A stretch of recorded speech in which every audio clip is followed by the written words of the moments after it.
Hi everyone, my name is Michael Varcoe-Cocks and I'm the Associate Director of Conservation here at the NGV. Before I begin, I'd like to acknowledge the traditional custodians of the land from where I'm presenting, the Wurundjeri people of the Kulin Nation, and pay my respects to their elders past, present and future. Today I'm going to be talking about conservation secrets and surprises and the finding of Frederick McCubbin's found painting from 1893. So this is really quite a complex story. It's very illustrated. It's going to be a very visual PowerPoint that you'll be seeing. And I'm going to talk about the discovery of found, which was a lost painting, remarkably is now found. And then I'm also going to reveal another painting which I've found in the last 2 weeks. So it's kind of exciting times. Let me take you through it. But first of all, I'm going to start with just a really brief introduction to Frederick McCubbin and his work. So Frederick McCubbin was born in 1855 in Melbourne. He was the son of a baker. But had a passion for the arts, and through various training activities, found himself at the National Gallery School in both the drawing, the drawing department, also in the painting department. And here he met, rather famously, some other young, talented artists who together collectively formed the beginnings of what became the Australian Impressionism movement in Australia. Here he is here in 1866 doing a self-portrait. This is actually the year that he became appointed the drawing master of the school himself. So he quite quickly promoted. He's only 31 years old here. He got promoted to a permanent job in as an art teacher at the National Gallery, which changed his life in many ways, because he was, in some ways, he was fixed to a set point in place in Melbourne, where his colleagues, as part of the Impressionist movement, actually moved on and moved around and went overseas and did other activities. It's a great painting. These wonderful big flat brushes you see here are very much a statement of his intent as being an Impressionist painter. So he's actually saying here, these big flat brushes are a statement of who I am. They're my craft, but also they're my intellectual property. I'm an Impressionist painter. I'm here and I'm confident and proud. In actual fact, he couldn't have painted this painting with those brushes. So it is much more of a gesture of who he believes he is. This is a painting by his colleague Tom Roberts, who many people will know, and really is acknowledged as the spearhead for the movement of change of Impressionism in the Australian context. This is his painting, The Artist Camp from 1866 as well, and it's out at Box Hill, where they had their first artist camp, and they went out there on the weekends and painted together as a group of people. And this is actually Frederick McCubbin here. He's quite noticeable, his little moustache there. And they're out there painting plein air. You can see actually there's a canvas here. So they're painting plein air, direct from nature, responding to nature, and being immersed in this beautiful bushland.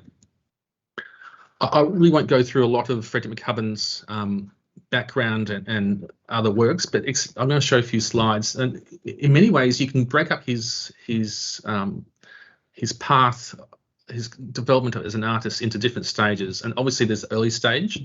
This is some examples here.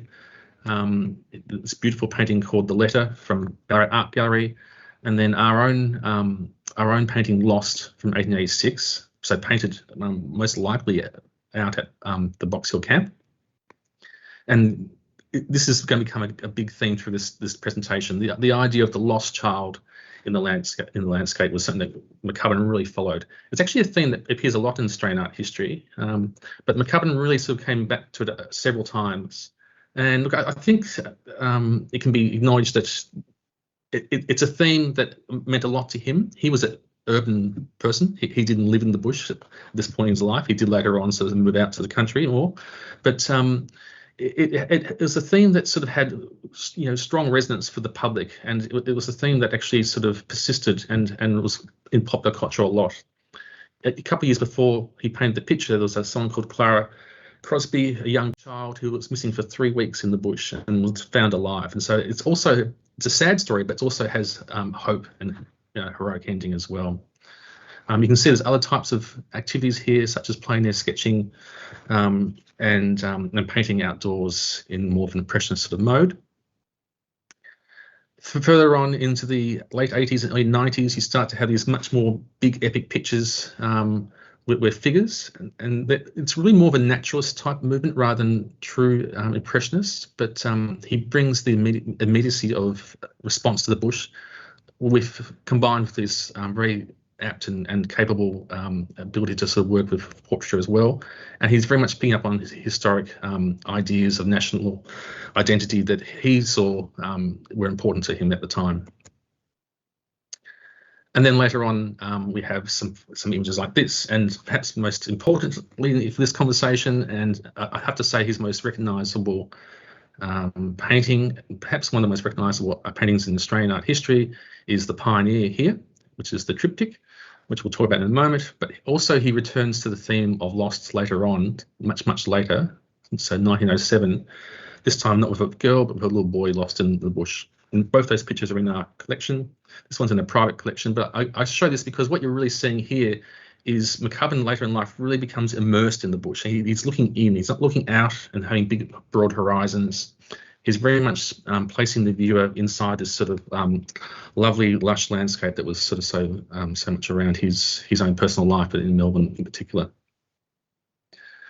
So this story is going to go from all the way through his career, from 1886, as we saw before, all the way through right down to much later. And there's a couple of pictures I'm going to show. And this is really about discovery. And I just want to really quickly explain how this sort of works and what my role is. So I'm a conservator. I'm a painting conservator by training, but really I'm more of a what people would call a technical researcher. And the field I particularly follow or engage with is something called technical art history. So that's a pursuit and interest in art history, but it's bringing a technical nature to it, and it often involves great discoveries. When I say technical, we use things like X-rays, we use elemental analysis, we use microscopes, all sorts of things. I'm going to talk about this painting. Sorry, I'll go back. I'm going to talk about this painting here just briefly. It's just really to illustrate some of the things I'm talking about. This is Frederick McCubbin's The North Wind from 1891. And it went through a major restoration. This is post-restoration. And the reason I've chosen this really is because if you want to understand more about this work, there's a whole ebook online at the NGV website that you can come and explore. Here's the painting in conservation. It's laying flat, and it's going through a process of cleaning and removal of later restorations and later additions to the work. You can see we're looking down at very, very high magnification, and I'm just trying to understand what's going on. So it's kind of like an evidence-based analysis that goes on initially. And this is the world that painting conservators think about. This is down a microscope, probably about probably about a centimetre wide we're seeing here. And you can see there's this enormous amount of activity at this level. These are big cracks that have formed in the paint, which is very common and not necessarily an issue. It's obviously an issue if it lifts up and comes away, and so we might stabilise it by introducing an adhesive and things like that. But also what I'm seeing here is this amazing landscape of colour. And at this level, I'm thinking, okay, so what's happening here? Well, there's wet and wet paint. This paint's merged into the lower paint while it's still wet. I can see that that's happening at a fast and rapid pace. I can see the mixing of colours in a single brush stroke. There's a little bit of blue tucked in this brush stroke, as well as the whites and a bit of ochre there as well. And it becomes a whole different way of interpreting the world.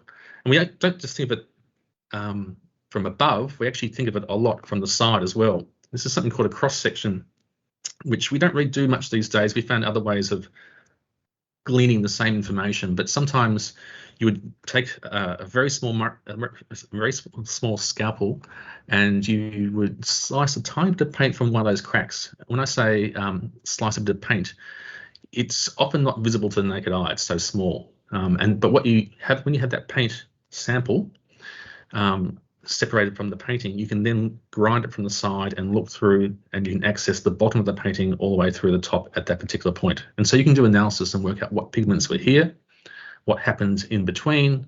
In this particular example, for some reason, this isn't the sky, but for some reason there's a whole lot of green paint right below the final sky layer, which told us that there was actually change in composition.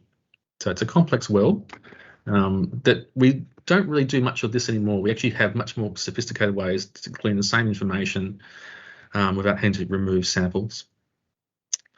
But what I'm going to be showing a lot today is X-rays. And so I thought I just should introduce X-rays very quickly.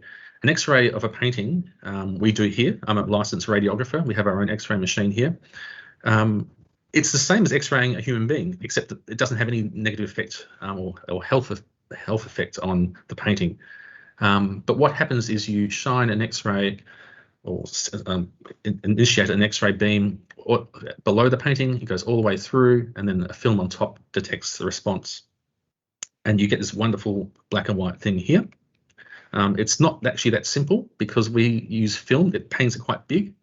And so what we have to do is do small sections. And this is like an example of the area that you do at a time. And you do 1, you do 2, you do 3, you go across, and then you scan them. And then in a software program, you come and you assemble them all to form what's called a digital composite. That's what this is. Actually, really slow but fun work. And you have your final X-ray. So an X-ray shows lots of different things. And I'm not going to try and explain everything, but all I want to illustrate here is that you see different things that you might not otherwise see. The X-rays I'm going to show later are a bit more complicated. So this is a good example, a good introduction. I can see, for example, that there's a lot of lead white in the sky, and that's why it's quite white here. It's actually not white in color. It's more resistant to X-rays, so more X-rays are absorbed as they go through, whereas the horse is painted in ochres, which don't have much resistance to X-rays, and that's why the X-rays go through more, and it's a darker area there. So I can see, for example, that the sky was put in around the horse. Otherwise, I'd see white paint going underneath. I can see changes, such as, for example, initially McCubbin had left an area and painted in another horse, but he decided to take it out, and so he's painted it over. But I can see in the X-ray it still exists, and in actual fact, you can see just a slight shadow of it being there. So these are interesting discoveries that tell us a lot about his thought process and how he develops over time. If you think about that cross section, these are the layers. They're like sedimentary layers in rocks. It's a passage of time that we can go back and understand the choices and decisions that are made by an artist. But also it helps me understand what's important to an artist. You know, what his intentions really are.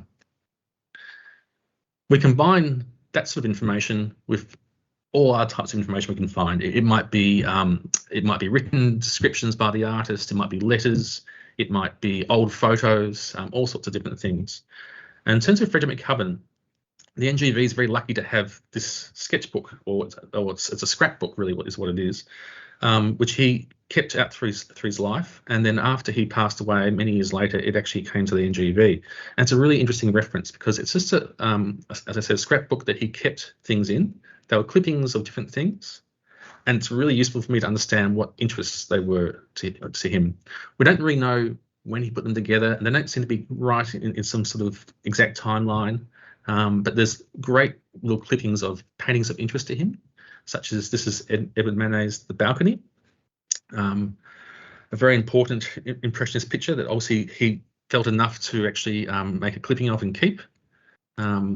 There's also a great clipping here of Jules Bastien Lepage, Joan of Arc, which is at the Metropolitan Museum in New York. Bastien Lepage was a very strong influence for McCubbin. He's even got a little clipping of one of his paintings here right next to it. So there's that one. And this beautiful George Clausen Girl at the Gate from 1889. So what's interesting about these works is that these are contemporary with him, and so he's collecting them. He doesn't have the colour image that I'm showing you. He's only got black and white, but these are strong reference points that he's thinking about the current contemporary art internationally happening overseas. And he's getting these from clippings from articles from sometimes their newspaper things and sometimes their art journals that come out to Australia. But also in here, there was and has been all this time this photo here, which is an image of a painting called Found, and I'll show it a bit closer up in a moment. So Found, we know existed. Here's the photo of it. We also know it existed because of descriptions in newspapers, but no one's seen it since it was first exhibited. It's been gone and missing for a whole period of time. Here's a close-up of the photo. The descriptions in the newspaper when it was first shown in Melbourne talk about this heroic depiction of this bushman who's finding this young girl who's limp, and at the time they weren't sure whether she was alive or not. So you can see she's there, her hands are sort of coming down there, and he's picking her up and he's grabbing her. It's hard to see it in the background there. There's actually somebody calling out for further help, saying we've found her, and people are running. So Found was painted and exhibited in 1893, and then was never seen again. And so scholars like myself have been interested in this work for a long period of time, thinking about where it could have gone, what happened to it, and things like that. And then, remarkably, last year during lockdown, I was regularly walking around the galleries, caring for collections and things like that. And I was in front of this work, The Pioneer by Frederick McCubbin from 1904, perhaps one of our great masterpieces of Australian art. And I was just looking at it, and I was making sure things are okay. And I had a torch, and I was using what's called raking light, where you shine the torch from the side, and I'm looking for changes in the painting, and making sure it's okay. And I noticed a form that I hadn't actually noticed before, and it was a big arching textural form that came like this, that I knew didn't relate to this composition. And I thought, oh, that's interesting, because I'd actually done an X-ray of this painting several years ago, but I couldn't really remember what the X-ray really showed me at the time. But I thought, well, given there's a big form there, I should go return to the X-ray, which I did, and I'll show the X-ray. There it is there. This is the X-ray of the central panel. And as I said before, it's hard to interpret, which is why I went through the process of explaining how you can and can't see forms. But the form that I saw was this big arching, which was the back of the large male figure. When I looked at the X-ray closely, like this, I made a realization that I'd seen this form before. I don't know exactly why I made the connection. I had been, well, I don't know why, but I remembered that I'd seen this image in the scrapbook upstairs in storage at the NGV. And of course, the image was only this big, and the painting's actually very large, and we had no connection between the two things, but it's just a visual connection I made. And then it's even hard, obviously, still to see what's going on there, but it's very clear to me that the head is here. That was a void that was left with the dark hair. I can see that, understand that the head of the male figure was there, and obviously the back is quite visible. There's a hand that comes down there. So I'll do another way of showing it to you. This is actually not the X-ray. This is just me overlaying the image on the right onto the image on the left to make sure they're the same, and it matches up exactly. So Found was refound, which is kind of a remarkable thing, really. Here's the three things put together. I guess what was perhaps unexplained, what we only know is really what happened. So obviously McCubbin exhibited the work in 1892. It was highly praised, but didn't sell. He retained it, and then at some point in time, many years later, he obviously used the canvas and painted over it and made a new painting and began The Pioneer. Now, one thing I'll point out, and it's going to be hard to see, is he didn't actually completely cover the canvas and start again. And often what artists would do if they're going to reuse a canvas, they'll turn them upside down so they're not confused by the previous image, or they'll completely cover them over with paint. But McCubbin actually retained part of this. This tree here is actually the tree that was originally in Found. And so he actually evolved the composition from Found into this other form. So it's still a lot of questions to try and understand, but clearly the beginning of Found becomes The Pioneer, which is kind of interesting because this entire time Found's been in front of us. It's been more in front of us than any other painting in our collection, because it's in front of us in The Pioneer.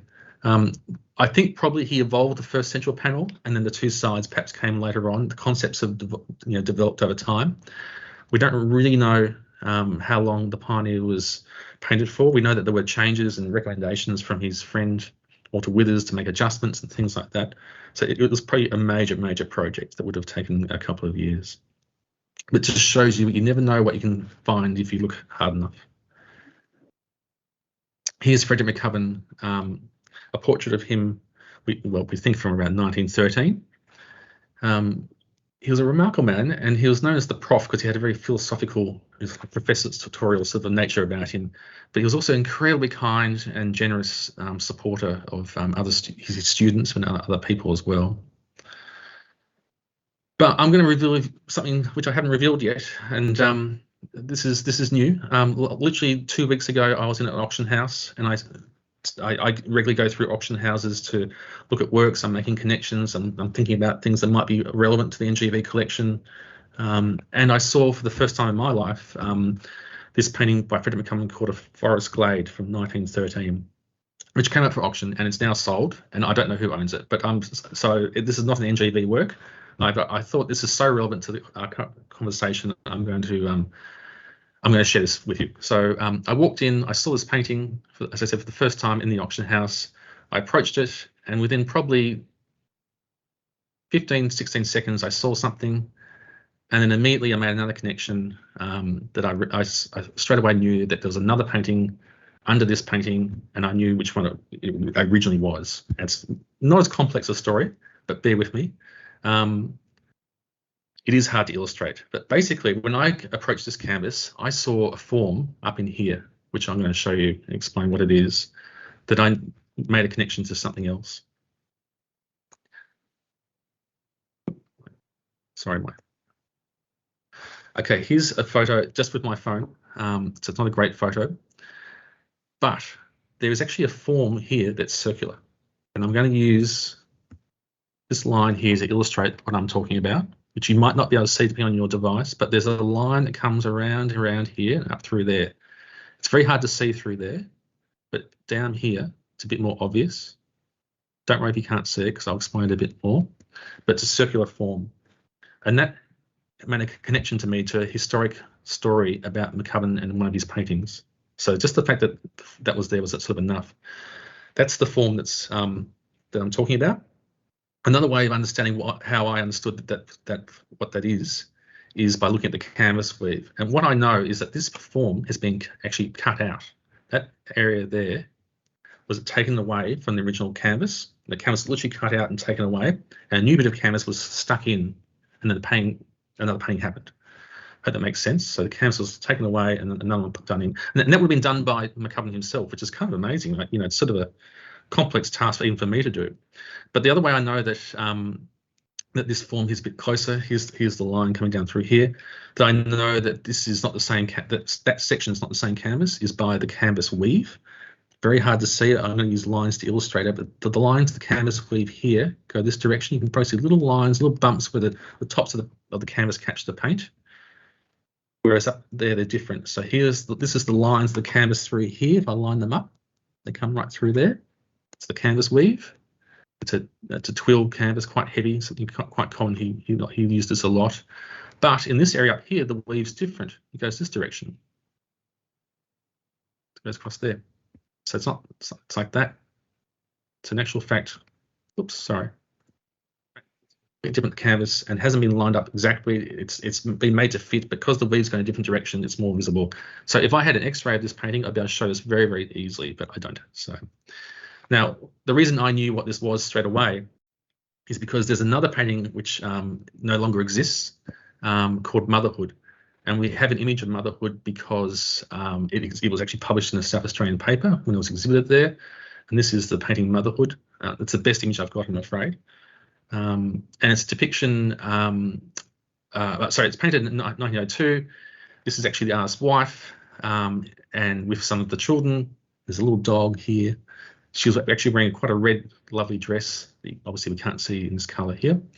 But the reason we know about this work is that Louis McCubbin, who was the oldest son of Frederick McCubbin, wrote a letter to his brother. His brother was called Hugh, but he called him Moppy. And I'm going to read this out. So Louis says, "Dear Moppy," or Hugh, "I think you will be interested in the enclosed print. I came across it in the old South Australia Society of Arts catalogue. It must be nearly 40 years ago that Motherhood was exhibited in Adelaide. You'll doubtlessly remember the picture. The print is probably the only record in existence. Motherhood was painted out with the exception of a portrait of Mother, the head and shoulders, which was cut out of the canvas. I think Sheila has the fragment. That's their system. After the figure root was painted out, a figure of a boy, Sid, was introduced into the landscape, and thus the first painting of Lost developed. On the advice of Walter Withers, who was a friend and artist, the old man abandoned this one and reproduced it on another canvas the same size. which is now lost in the National Gallery of Victoria, so art painting. The original lost was subsequently cut down to a smaller canvas, and the figure of the lost boy was painted out. The landscape was sold at Joel's. So I won't go on there, but so basically we know that this painting was abandoned. He cut the head out and retained it, which still exists somewhere apparently. Then he painted over the other figures, painted in a boy, and there's the cutting going out. He put new canvas in. He then started a new painting, which was lost, and I've just used the illustration of lost with the boy Sid going in. And then Walter Withers, his friend, came and saw this painting as it was being developed and advised him to start again. And so he started again, and that's the canvas that we have now at the National Gallery of Victoria. And this canvas he abandoned again, and he did two things. He cut it down, smaller size, and then he painted a landscape over it. And that's the painting there.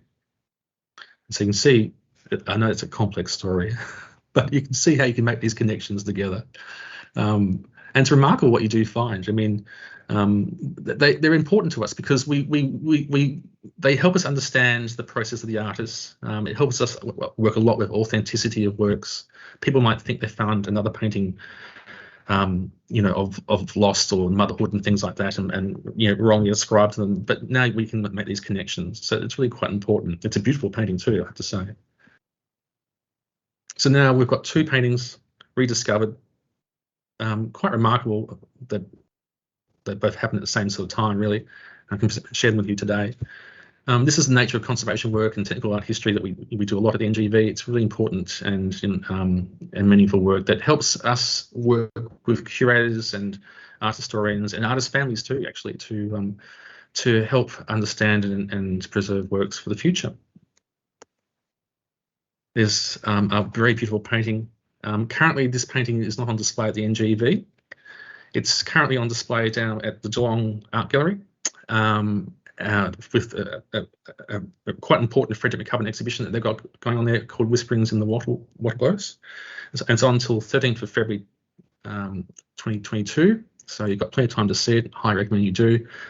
But if you want to see the painting of Lost, the boy in it that we saw before, that is actually on display at NGVA at Federation Square. So and along with many other important works by Frederick McCubbin. So I encourage you to come and enjoy the NGV's collection there. Thanks for listening.